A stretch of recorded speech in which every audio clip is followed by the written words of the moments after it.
onde guiar-me, meu Senhor. Olá, muito bom dia na paz do Senhor.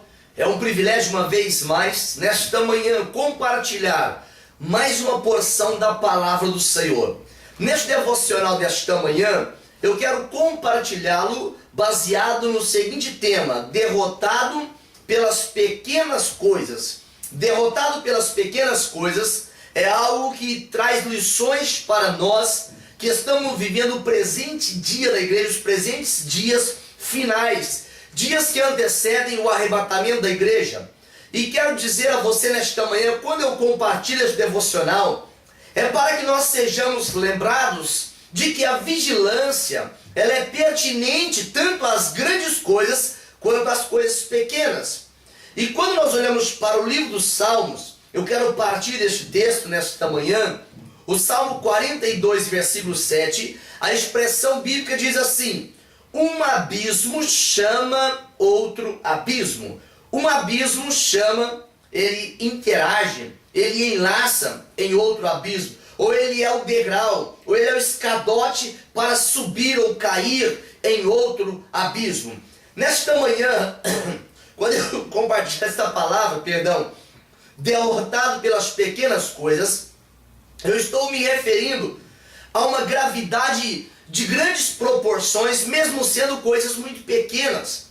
Por isso eu quero usar um texto bem conhecido da Bíblia, livro de Josué, no capítulo 7, relata a história de uma grande batalha. Nós entendemos que homens tiveram êxitos em grandes campanhas militares, eles derrotaram exércitos, eles humilharam nações, mas falharam nas pequenas coisas.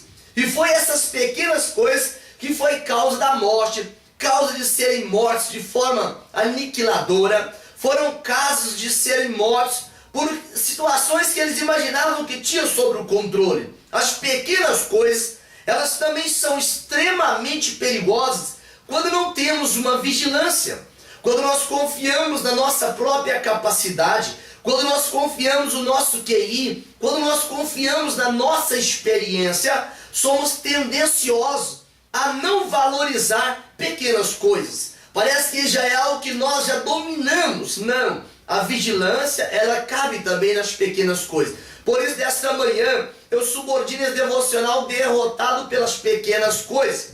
A Bíblia explica que depois de uma vitória gloriosa, lá no capítulo 6 do livro de Josué, quando as muralhas de Jericó vêm abaixo, aquele momento que o povo sobe, e olha que de Jericó era uma cidade fortificada, era uma cidade que tinha muralhas, uma cidade que tinha ferrolhos, e Deus agora havia dado uma grande vitória. Agora entenda comigo nesta manhã aqui, e a cidade de Ai, quando nós contemplamos o número de gente que tinha ali, os próprios soldados que fizeram a avaliação, espiaram a terra, disseram: nem precisa mandar toda a gente, porque a cidade é pequena e lá vai ser muito fácil.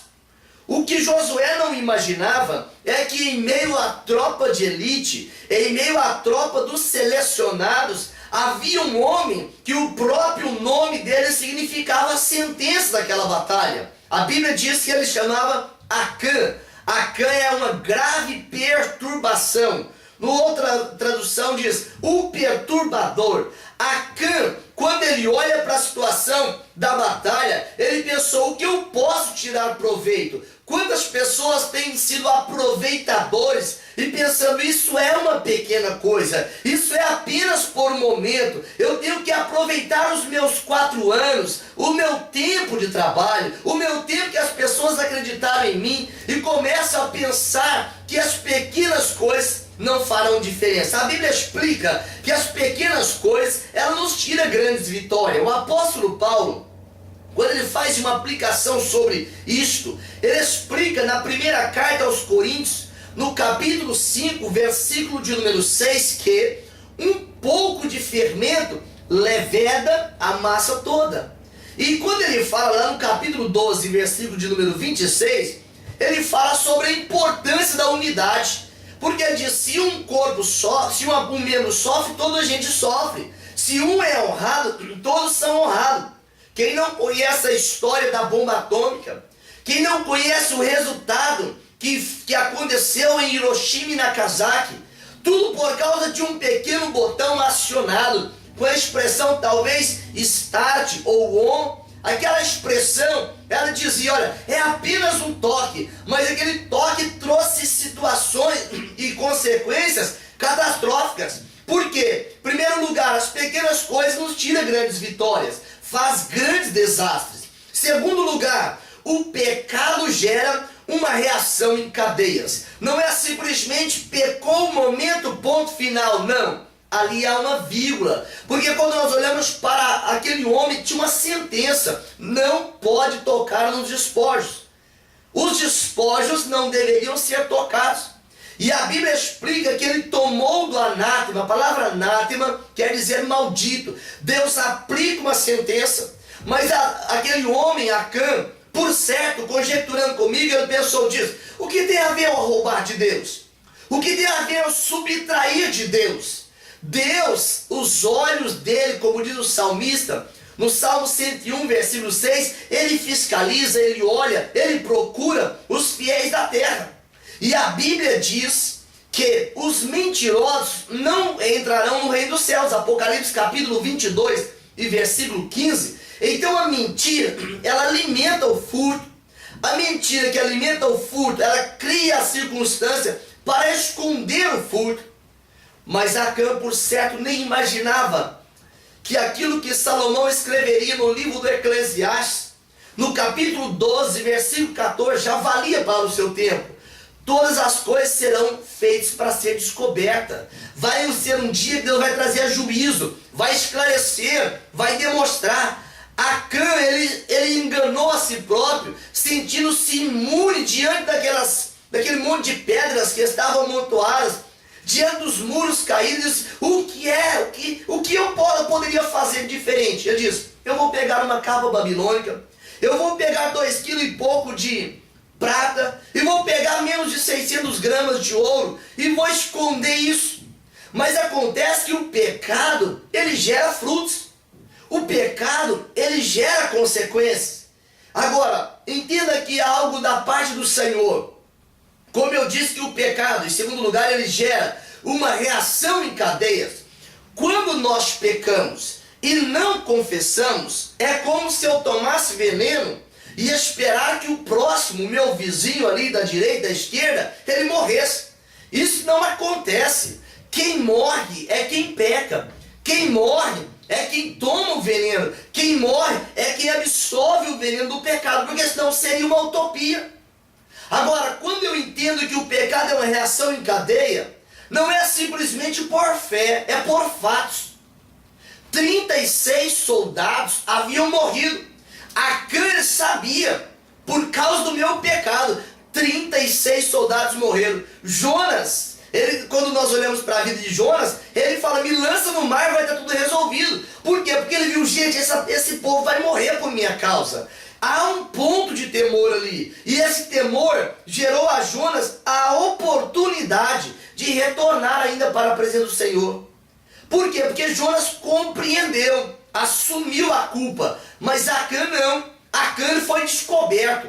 Em terceiro lugar, quem é derrotado pelas pequenas coisas, ele não acha, ele não encontra, ou quando ele encontra, ele não quer caminhar o caminho do arrependimento. Na primeira epístola de João, no capítulo 1, versículo 9, João traz a receita: mas se confessarmos os nossos pecados, ele é fiel e justo para nos perdoar. Mas a Bíblia explica que o Acã, ele preferiu o atalho para o inferno e começa a sofrer perdas. Deus manda chamar as pessoas, a tribo de Judá, manda chamar os ascendentes de Acã, até chegar a Acã. E Josué diz: dá glória a Deus, meu filho, e fala agora o que é que você fez. E ele diz: eu roubei uma capa babilônica, eu roubei menos de 2,3 kg de prata, menos de 600 gramas de ouro, e escondi debaixo da minha tenda, lá na minha casa.